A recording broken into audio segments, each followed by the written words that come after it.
বিসমিল্লাহির রহমানির রহিম। সুপ্রিয় দর্শক শ্রোতা, আসসালামু আলাইকুম। আশা করি যে যেখানে আছেন ভালো আছেন। অনেকদিন পর আবার আপনাদের সঙ্গে কথা বলছি। আজ ঐতিহাসিক 10 জানুয়ারি 1972 সনের এই দিনে বিজয়ের মহানায়ক বিজয়ী বাংলাদেশে ফিরে এসেছিলেন। লক্ষ জনতা তাকে সম্ভাষণ জানিয়েছিল।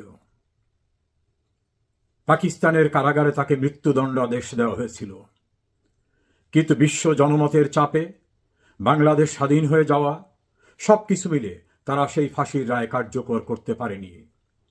বিজয়ের মহানায়ক সেই বীর স্বদেশে প্রত্যাবর্তন করেছিলেন।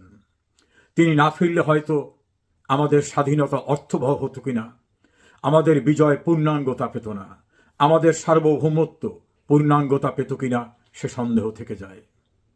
আজ আমি গভীর শ্রদ্ধার সঙ্গে স্মরণ করছি আমাদের ইতিহাসের কালজয়ী মহামানব, স্বাধীন বাংলাদেশের স্থপতি, বাঙালি জাতির জনক, সর্বকালের সর্বশ্রেষ্ঠ বাঙালি বঙ্গবন্ধু শেখ মুজিবুর রহমানের প্রতি শ্রদ্ধা জানাচ্ছি। আমাদের মহান মুক্তিযুদ্ধে আত্মাহুতি দানকারী 30 লক্ষ শহীদ, সম্ভ্রম হারানো 2 লক্ষ মা বোন সহ পরবর্তী ধারাবাহিকতায় বিভিন্ন সময়ে যারা আত্মোৎসর্গ করেছেন, জীবন দিয়েছেন, ত্যাগ স্বীকার করেছেন, তাদের সকলের প্রতি 10 জানুয়ারি বিজয়ের মহানায়ক বীরের বেশে তার স্বদেশে প্রত্যাবর্তনের পরে তার ভাষণে বলেছিলেন, আমি জানতাম না যে আমি আর আপনাদের মাঝে ফিরে আসতে পারবো, তবে ওদেরকে বলেছিলাম, তোমরা যদি আমাকে হত্যা করে মেরে ফেলো, আমার শেষ দাবি আমার লাশটি অন্তত আমার প্রিয় জন্মভূমি বাংলাদেশে পাঠিয়ে দিও।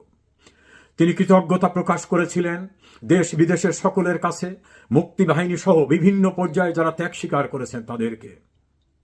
তিনি অঙ্গীকার করেছিলেন যারা অপরাধ করেছে তাদের অবশ্যই বিচার করা হবে।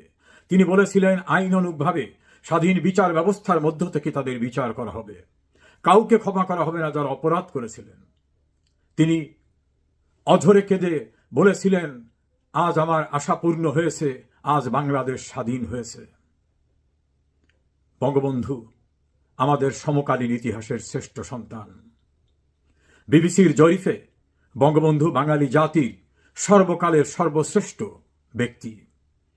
বঙ্গবন্ধুর 7 মার্চের ঐতিহাসিক ভাষণ বিশ্বের অন্যতম শ্রেষ্ঠ ভাষণ হিসাবে ইউনেস্কোর রেকর্ডভুক্ত হয়েছে। বঙ্গবন্ধু বাংলাদেশ অবিচ্ছেদ্য। শত চেষ্টা করেও বঙ্গবন্ধুকে বিচ্ছিন্ন কেউ করতে পারবে না। ইতিহাসের কালজয়ী মহামানবকে বাদ দিয়ে ইতিহাস হয় না। বঙ্গবন্ধু ইতিহাসের স্রষ্টা, তিনি ইতিহাস রচনা করেছেন। তিনি বাঙালি জাতিকে পরাধীনতার শৃঙ্খল থেকে মুক্ত করেছেন। তিনি বাঙালি জাতিকে স্বাধীন সার্বভৌম বাংলাদেশ দিয়েছেন, লাল সবুজের পতাকা দিয়েছেন, গোলামীর জিঞ্জির থেকে ছিন্ন করেছেন। তিনি আমাদের সকলের জন্য সমস্ত কালে অনুসরণীয়, অনুকরণীয়। এই মহান নেতার প্রতি আজ 10 জানুয়ারি আমরা গভীর শ্রদ্ধা জানাই। স্বাধীনতার পরাজিত শক্তি 75-এর যারা হানা দিয়েছিল, 71-এ যারা সফল হতে পারেনি, তারা 2004 সালের 21 আগস্ট চেষ্টা করেছে, বারবার তারা হানা দিয়েছে। কিন্তু ইতিহাস বলে বিজয়ীরা কখনো নিঃশেষ হয় না। পরাজিতরা বারবার হামলা করবে। বিপ্লবের পরে প্রতি বিপ্লব আসবে, কিন্তু সবকিছু মোকাবেলা করে বিজয়ীরাই টিকে থাকবে। বঙ্গবন্ধু আমাদের কাছে একজন ব্যক্তি নন, তিনি ব্যারিস্টার রিজাউল করিম একটি অনুভূতি, তিনি একটি দর্শন, তিনি আমাদের চলার পথে, এগিয়ে যাওয়ার পাথেও।